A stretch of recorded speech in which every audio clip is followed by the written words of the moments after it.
Good day, I'm Theodore Henry, and this is your JIS News for Monday, December 19. Starting in 2017, Jamaica will be observing a year-round tourist season that acknowledges heightened interest in the country's offerings throughout the year. Portfolio Minister Edmund Bartlett made the announcement last week at a function to mark the start of the 2016-2017 winter tourist season, the last one that will be observed locally. We're finished with celebrating winter season because every season is one season now, and Jamaica is one strong tourism destination. He says the value of this policy change is borne out by the strong bookings that are being recorded in the traditionally slower summer and fall seasons. What we are doing by growing the industry, getting to 4 million next year, we are evening out the flow of visitors throughout the year, so that the winter now is big, the summer is big, and the fall months, and I must tell you that we have been showing growth in every single month of so-called fall months. He says this winter season, meanwhile, promises to be an exciting one, with over 4,000 new seats coming from the United States alone and more than 1,000 new hotel rooms to be added to the accommodations subsector. In the meantime, Cabinet has approved the drafting of the Tourism Workers Pension Act to facilitate the creation of a much-needed pension fund for all tourism workers. Minister Edmund Bartlett says the legislation should be brought to Parliament within the next 3 months. So I am giving you a commitment that by September of 2017, the formal arrangement and the first beneficiaries of this act will come into being. The fund will be treated like a typical pension scheme where contributions are tax-free.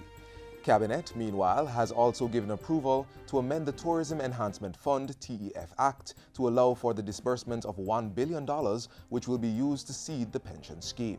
It will cover red cap porters, craft vendors, ground transportation operators, hotel workers, and others in the sector. What we want to do is to make sure that this plan covers all the workers in every category that contributes to the development of tourism in Jamaica. New Mayor of Kingston, Senator Councillor Delroy Williams, has pledged to build a spirit of partnership and cooperation to benefit the people of Kingston and St. Andrew.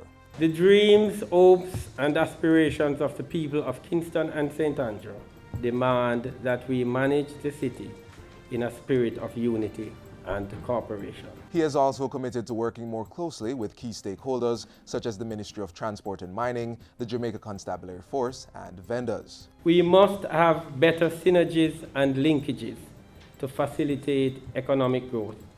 We must not be obstructive to growth and development, but this must take place in a context of order and respect for the law. Senator Williams was installed last Thursday as mayor and chairman of the Kingston and St. Andrew Corporation, KSAC. The new mayor, who is the councillor for the Seavright Gardens Division in West Central St. Andrew, is among 40 councillors who took the oath of affirmation following the recent local government elections. The ruling Jamaica Labour Party controls 21 of the 40 divisions in the KSAC, while the remaining 19 divisions were won by the People's National Party.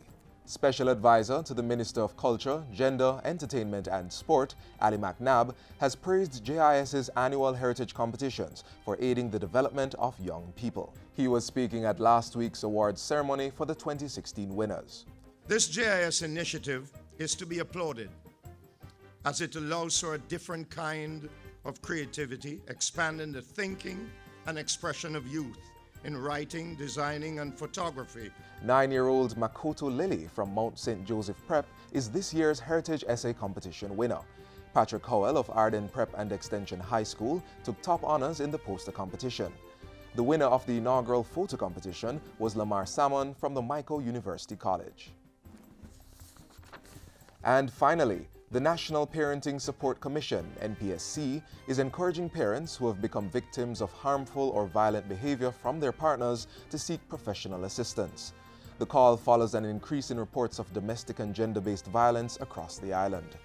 Pointing to the serious negative impact violence has on the children who witness these acts, the NPSC says parents should seek guidance and protection under the Domestic Violence Act. The Commission is also urging parents to report cases of abuse of children by a spouse or other adults. And that's it for JIS News Today. I'm Theodore Henry. Thanks for watching.